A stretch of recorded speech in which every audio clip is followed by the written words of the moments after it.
तर आपण partnership final account यामध्ये डेफिनेशन ऑफ पार्टनरशिप ते आपण या ठिकाणी बघितले होते. तर काल आपण डेफिनेशन बघितली होती. Partnership act 1932 under section 4 partnership as it is a relation between the person who have agreed to share the profit of a business carried on by all or any of them acting for all. अशा प्रकारची व्याख्या आपण या ठिकाणी बघितली होती. त्याचा मराठीमध्ये अर्थ होता, जेव्हा सर्वांनी मिळून किंवा त्यांच्या वतीने काहींनी मिळून केलेल्या व्यवसायामधील नफा आपापसात वाटून घेण्याचे मान्य करतात, तेव्हा त्यांच्यातील परस्पर संबंधांना भागीदारी असे म्हणतात. अशा प्रकारची व्याख्या काल आपण या ठिकाणी बघितली होती. त्यानंतर आज आपण फीचर्स ऑफ पार्टनरशिप हा पुढचा भाग या ठिकाणी आपण बघणार आहोत. तर फीचर्स म्हणजे वैशिष्ट्ये, भागीदारीची वैशिष्ट्ये किंवा features of partnership firm. There are the first features is a agreement. Agreement म्हणजे करार. मराठीमध्ये त्याचा अर्थ आहे करार. The partnership is a result of an agreement. Partnership is a result of the agreement. It is the oral or the written. It is a oral or the written. A written agreement prepared to can be proof of the court of the law. That is, the written agreement is very important because it is the proof of the law. Proof means पुरावा. म्हणजेच ॲग्रीमेंटनं भागीदारी संघटनेची स्थापना होते, हे पहिलं वैशिष्ट्य या ठिकाणी भागीदारी संस्थेचं सांगितलं. म्हणजे अशा प्रकारचा जो करार आहे, या कराराने भागीदारी संस्थेची स्थापना होते. आणि हा जो करार आहे तो करार लेखी किंवा तोंडी असणे आवश्यक आहे. आता लेखी करार अत्यंत महत्त्वाचा आहे, कारण भविष्यामध्ये कोर्टामध्ये हा जो करार आहे एक प्रकारचा पुरावा म्हणून कोर्टामध्ये गृहीत धरला जातो. त्यानंतर number of partners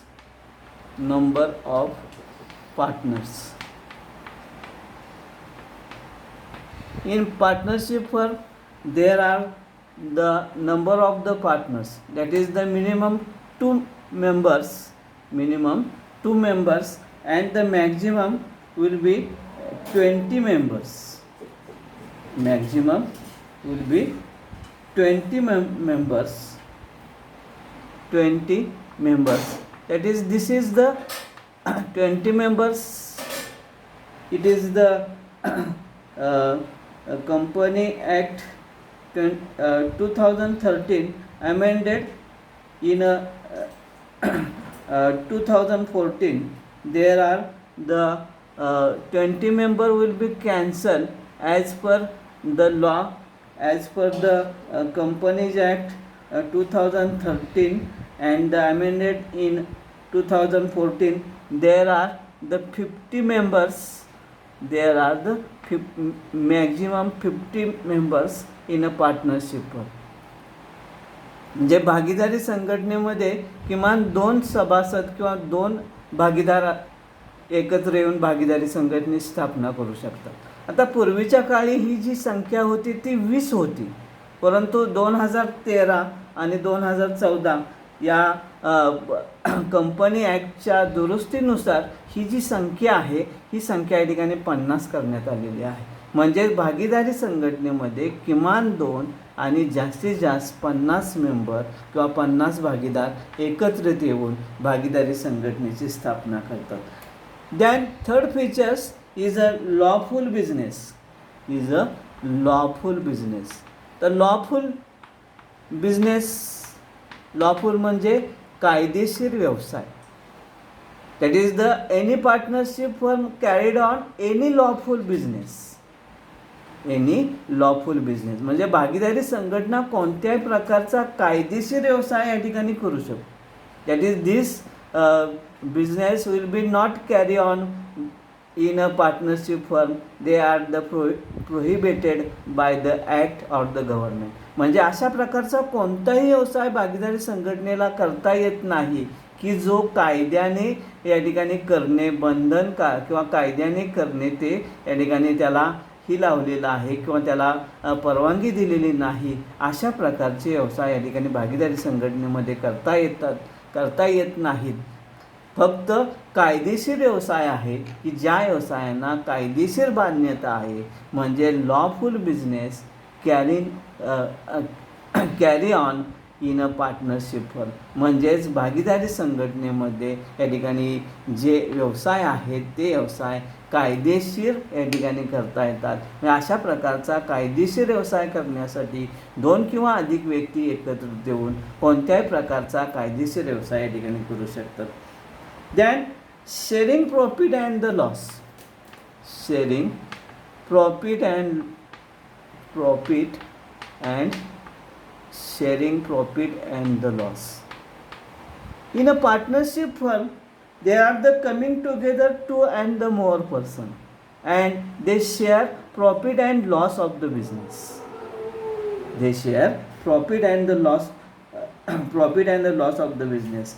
That is the in a partnership firm there are partners. They can share profit and the loss in their profit sharing ratio. They can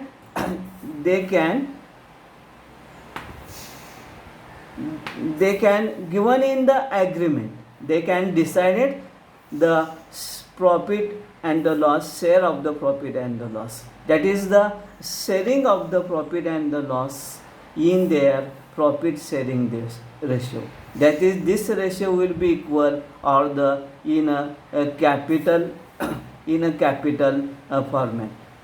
म्हणजे भागीदारी संघटनेमध्ये जे भागीदार एकत्रित येतात ते ज्या वेळा भागीदारीचा करार करतात तेव्हा त्यांच्यामध्ये या ठिकाणी व्यवसायामध्ये होणारा नफा किंवा तोटा कशा पद्धतीने वाटायचा हे आपल्या ॲग्रीमेंटमध्ये किंवा करारामध्ये ते निश्चित करत असतात. आणि या ठरलेल्या करारानुसार होणारा नफा किंवा तोटा सर्व भागीदार या ठिकाणी वाटून घेतात. म्हणजे they share profit and the losses in their profit sharing ratio.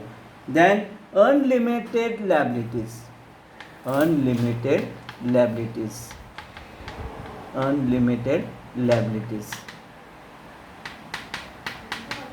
That is, unlimited liabilities means अमर्यादित जबाबदारी. That is the in a partnership firm every partners has the liability is unlimited. म्हणजे या भागीदारी संघटनेमध्ये प्रत्येक भागीदाराची जबाबदारी ही अमर्यादित असते, अनलिमिटेड असते. म्हणजेच in this partnership firm the liable till the last rupees in their profit. That is the if the partnership firm they are not the sufficient to pay liabilities of the partnership firm, then personal properties of the partners can be used.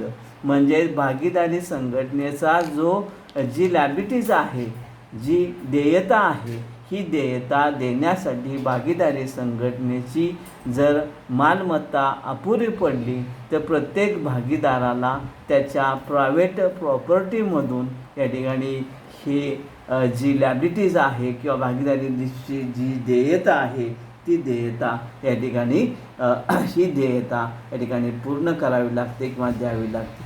Than next number is a registration of the partnership firm. Registration of partnership firm. That is, in a partnership act there are the not the registration of the partnership firm is not the compulsory. In a partnership act 1932 the registration of partnership firm is not compulsory, but only in state of the Maharashtra there are the registration of the partnership firm is the compulsory. That is the in Maharashtra there are the formation of the partnership firm, there are registration is compulsory. That is the another state the partnership registration is the not the compulsory. म्हणजे भागीदारी संघटनेचं registration किंवा नोंदणी ही ऐच्छिक आहे, याला फक्त अपवाद महाराष्ट्र शासन या ठिकाणी असलेलं आपल्याला दिसून येतं. म्हणजे महाराष्ट्र शासनामध्ये जर भागीदारी संघटना स्थापन करायची असेल तर त्यासाठी रजिस्ट्रेशन किंवा नोंदणी ही करणे आवश्यक आहे. अशा प्रकारचं या ठिकाणी वैशिष्ट्य या भागीदारी संघटनेचं आपल्याला सांगता येईल. त्यानंतर